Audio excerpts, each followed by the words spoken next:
मनः प्रत्यक्चित्ते सविधमवधायात्तमरुतः प्रहृष्यद्रोमाणः प्रमदसलिलोत्सङ्गितदृशः यदालोक्याह्लादं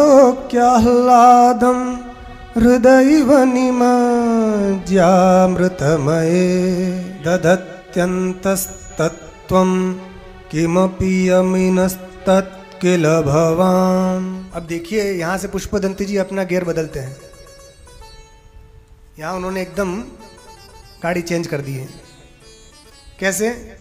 अभी तक तो सगुण भगवान की स्तुति कर रहे थे और भगवान की लीलाओं का बखान करते करते अंत में भगवान के नाम की महिमा भी बताई। अब यहाँ से वे निर्गुण ब्रह्म की प्राप्ति किस प्रकार होती है और भगवान शंकर का निर्गुण स्वरूप जो है उसका वर्णन प्रारंभ करते हैं, क्योंकि सबका पर्यवसान ज्ञान में ही होता है। इस सगुण का वर्णन करते करते अब निर्गुण स्वरूप जो भगवान शिव हैं उनका वर्णन कर रहे हैं। और इतना अद्भुत श्लोक है ये, इसकी पहली पंक्ति में ही अष्टांग योग का वर्णन है। पहली पंक्ति में मनः प्रत्यक्ष चित्ते सविधमवधायत तमरुतः, इसी में 8 अंगों का वर्णन है। यहाँ ये कह रहे हैं पुष्पदंती जी कि जो अपने मन को वश में करके प्राणायाम करके अपने मन को हृदय में बैठे हुए परमात्मा का ध्यान करते करते अंतर्लीन हो जाता है, जो योगी लोग यम नियमासन आदि का अभ्यास करके अपने हृदय को जिस परम तत्व में स्थापित करते हैं वो परम आनंद में निमग्न हो जाते हैं, उनका रोम रोम खिल जाता है। वो तत्व कौन है? वो आप ही है। ये इसका सरल अर्थ आपको बता दिया। इसमें इतना गूढ़ अर्थ छिपा हुआ है। देखिए पहला ही क्या कहा, मना प्रत्यक्ष चित्ते सविधम अवधाय तमरुतः। यहाँ अपने मन को प्रत्यक्ष चित्त में विधान पूर्वक निरुद्ध करके और वायु को अंतर करके, इतना इसका अर्थ है। मगर इसमें अष्टांग 8 योग के अंग आ गए। कैसे? सबसे पहले कहा सविधम, विधि पूर्वक। तो विधि पूर्वक कहने का मतलब है यम नियम आसन सहित। ये विधि पूर्वक प्राणायाम करना है तो पहले विधि पूर्वक करना है। ये मधुसूदन सरस्वती जी ने अपनी व्याख्या में बड़ी विस्तार से सब कहा है। हम साहब सब कुछ नहीं बताएंगे, थोड़ा थोड़ा बताएंगे। तो सविधम का मतलब है प्राणायाम करना हो आपको तो प्राणायाम करने से पहले कुछ बेसिक चीजें भी होती है, वो करने के बाद प्राणायाम करना चाहिए। सीधे ही करने बैठ जाओगे तो समस्या हो सकती है। कई लोग सीधे ही प्राणायाम करने बैठा जाए। अरे भैया, पहले प्राइमरी पास की जाती है, फिर मिडिल क्लास, सेकेंडरी क्लास, ये सब करके फिर बाद में कॉलेज में एंट्री होती है, फिर पीएचडी करो। सीधे ही किसी को बैठा दो पीएचडी करने तो क्या होगा? पहले बेसिक जो है वो पास करना पड़ता है। 10वीं 12वीं तो पास करो। तो क्या करना पड़ता है? पहले यम नियम आसन का अभ्यास करना पड़ता है, यम नियम का पालन करना पड़ता है। जो यम नियम आसन सिद्ध करता है तभी वो प्राणायाम करने का अधिकारी होता है। यम नियम किसे कहते हैं? यम कहते हैं अहिंसा, सत्य, अस्तेय, ब्रह्मचर्य और अपरिग्रह। इसको यम कहते हैं। अहिंसा, सत्य, अस्तेय, ब्रह्मचर्य और अपरिग्रह। अहिंसा का मतलब किसी प्रकार किसी प्राणी की मन वचन कर्म से हिंसा नहीं करना, उसको अहिंसा कहते हैं। फिर सत्य का पालन करना, सत्य बोलना। अस्तेय मतलब चोरी नहीं करना। और लोग तो किसी का बिना पूछे किसी चीज उठा लेते हैं, तो वो तो प्राणायाम के अधिकारी नहीं है। चोरी करना छोड़ना पड़ेगा, असत्य बोलना छोड़ना पड़ेगा, हिंसा करना छोड़ना पड़ेगा, ब्रह्मचर्य का पालन करना पड़ेगा। और फिर आवश्यकता से अधिक वस्तु का संग्रह नहीं करना, अपरिग्रह। ये 5 जो है इनको यम कहते हैं। ये 5 यम का जो पालन करता है, फिर इसके साथ साथ नियम का भी पालन करना पड़ता है। नियम किसे कहते हैं? नियम कहते हैं शौच, संतोष, तप, स्वाध्याय और ईश्वर प्रणिधान, इसको नियम कहते हैं। शौच मतलब पवित्रता से रहना, बाहर की और भीतर की पवित्रता होनी चाहिए। संतोष मतलब जो हमें मिला उसमें संतुष्ट रहे। और तप मतलब मन इंद्रिय आदि को अपने नियंत्रण में रखे, तप करें। और स्वाध्याय, स्वशाखीय वेदाध्ययन को स्वाध्याय कहते हैं, अथवा तो गुरु ने जो मंत्र दिया हो उसका जप करना, यह भी स्वाध्याय। और ईश्वर प्रणिधान, ईश्वर की आराधना करना। ये 5 नियम हैं। शौच, संतोष, तप, स्वाध्याय, ईश्वर प्रणिधान। ये 5 का जो अनुष्ठान करता है वो पहली परीक्षा पास हुआ। अष्टांग योग में पहले जो स्टेप हैं उसमें आगे निकला वो। आजकल ऐसी कठिन कठिन परीक्षा होती है ना, यूपीएससी और कौन कौन सी बताते हैं, तो उसमें कई परीक्षाएं रहती है। कई लोग 1-2 नंबर से चूक जाते हैं, फिर एग्ज़ाम देते हैं, फिर देते हैं, फिर एक देने के बाद फिर के वो आएगा, उसके बाद फिर ये आएगा, ऐसे 2-3 बार।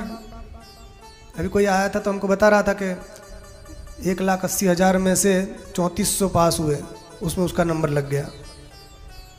तो पहला राउंड पास हुआ। अब 3400 में से फिर 300 होंगे, 300 में से फिर 100 का चयन होगा, उस तब फाइनल होगा, तब डिप्टी कलेक्टर बनेंगे। तो एक स्टेप बाय स्टेप आगे बढ़ना पड़ता है। पहली परीक्षा क्वालिफाई नहीं करोगे तो फिर इंटरव्यू में कैसे जाओगे, उसमें कैसे जाओगे? पहले यम नियम का तो पालन कर लो भैया, यम नियम का पालन करवाओ। वो नहीं करवाते, सीधे बैठा के नाक पकड़वा दोगे, क्या होगा? गड़बड़ हो जाएगी। यम नियम का पालन करवाओ। फिर आसन सिद्ध करवाओ। आसन किसे कहते हैं? स्थिर सुखम आसनम। स्थिरता पूर्वक एक ही पोजीशन में दीर्घ काल तक बैठे रहना, वो आसन कहलाता है। स्थिरता पूर्वक, और जिसमें आप सुख का अनुभव करें। तो मिनिमम 3 घंटा एक ही आसन पर बैठने का अभ्यास पहले करना पड़ता है। 3 घंटे, 2 ही घंटे में ऊंचे नीचे हो जाते, एक ही घंटा नहीं बैठ पाते, कई तो आधा घंटा में ही पैर आगे नीचे होने लग जाते। अब उनका प्राणायाम कैसे सफल होगा?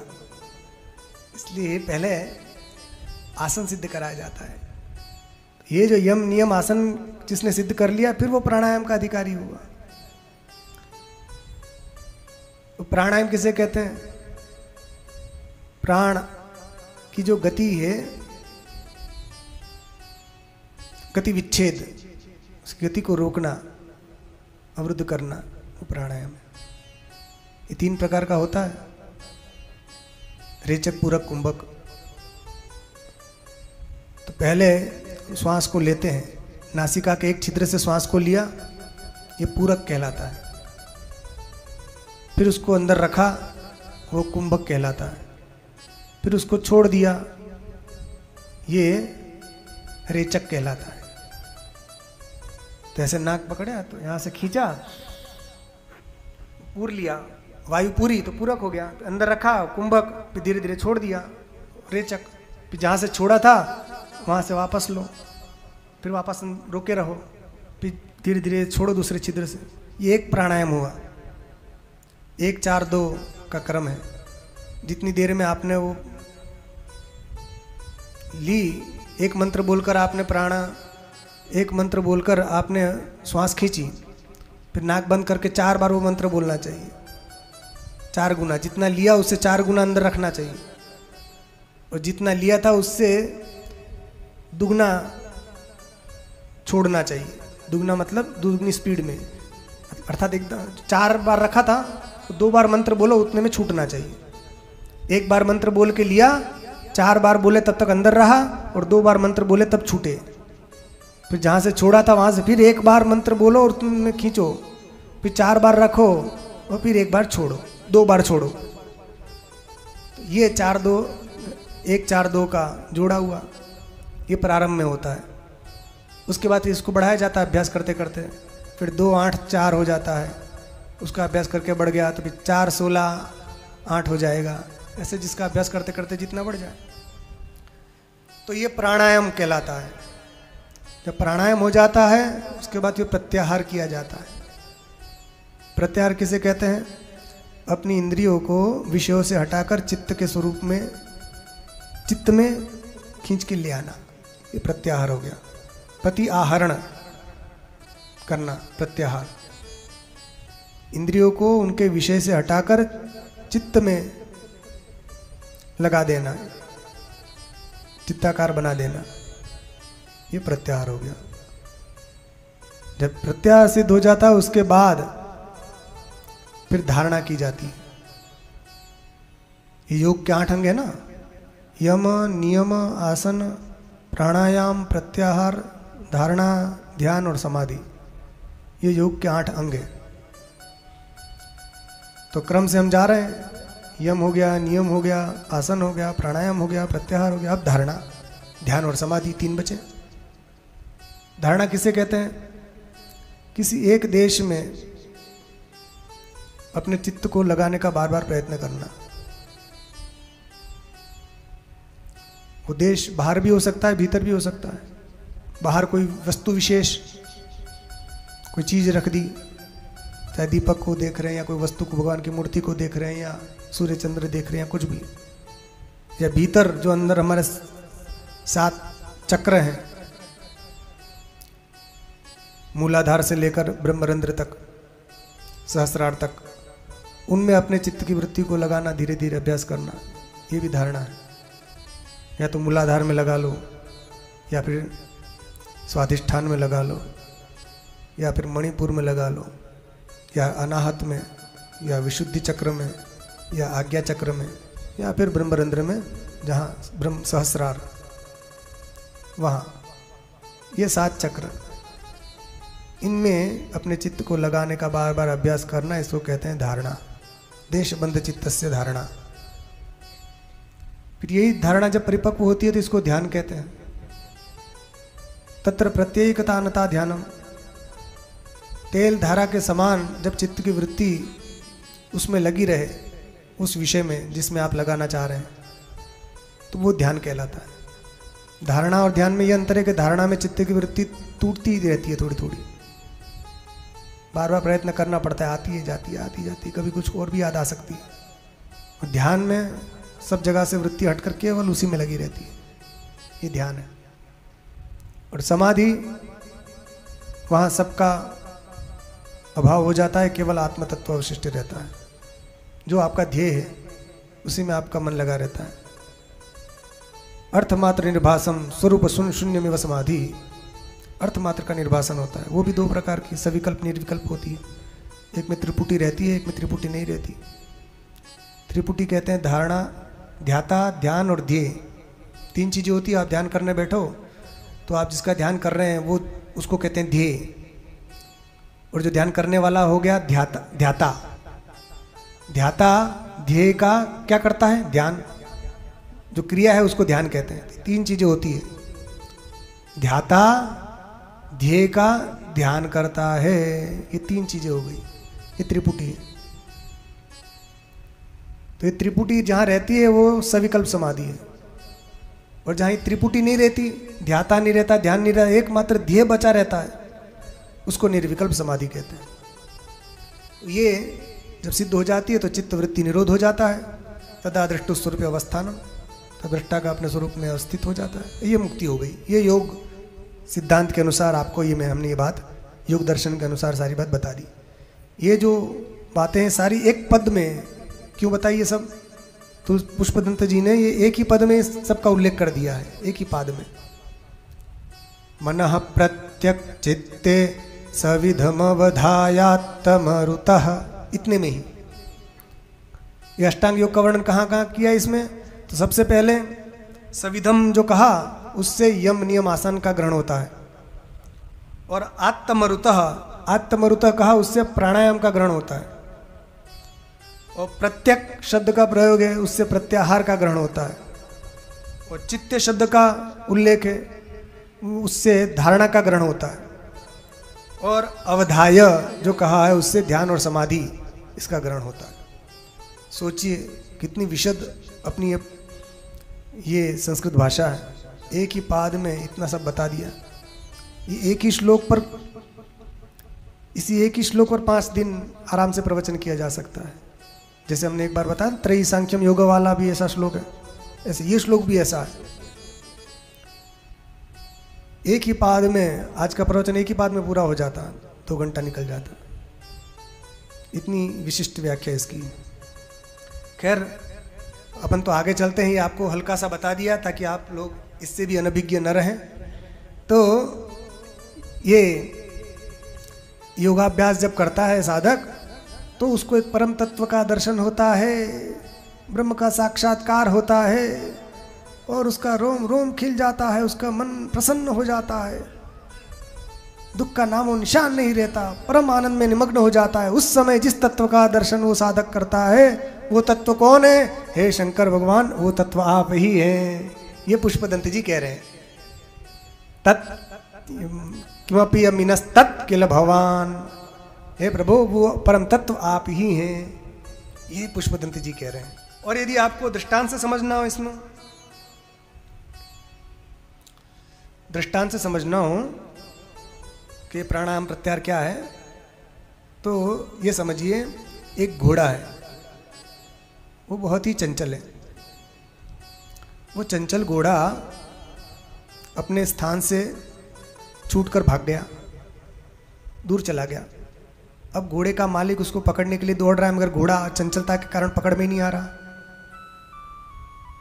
फिर बड़ी मुश्किल से उस घोड़े को आपने पकड़ा, पकड़ के उसको खींचकर एक स्थान पर लाकर खूंटी से बांध दिया। बांधने के बाद फिर उसको अच्छा बढ़िया, उसको जो अच्छा लगता है, चने या हरी जो उसको अच्छा लगता हो खाना, उसका मनपसंद भोजन आपने उसको दे दिया।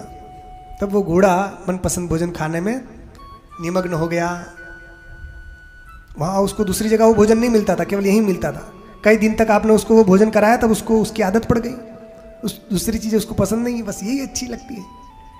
फिर आपने उसको छोड़ दिया तो वो घूम भागेगा, मगर घूम घाम के वो चीज़ नहीं मिलेगी उसको, तो फिर वापस वहीं आएगा खाने के लिए। ठीक है, तो ये हो गया दृष्टांत। अब इसको अष्टांग योग में कैसे लगाएंगे? तो उसको ऐसे समझिए, ये घोड़ा कौन है? चंचल घोड़ा, ये आपका चंचल मन है। चंचल मन ही वो घोड़ा है। चंचलता के कारण ये भाग गया। खूंटी कौन सी है? वो परमात्मा है। उसको छोड़कर ये भागा कहाँ? संसार की ओर, शब्दादि की ओर, शब्द स्पर्श रूप रसगंध विषयों की ओर भागा। अब उसको वहां से जब पकड़ के लाते हैं कि आजा बेटा घोड़ा, आजा बेटा मेरे मन, तो नहीं आता, उसको पसंद नहीं है, खींच के लाना पड़ता है, चल, तब वो आता है।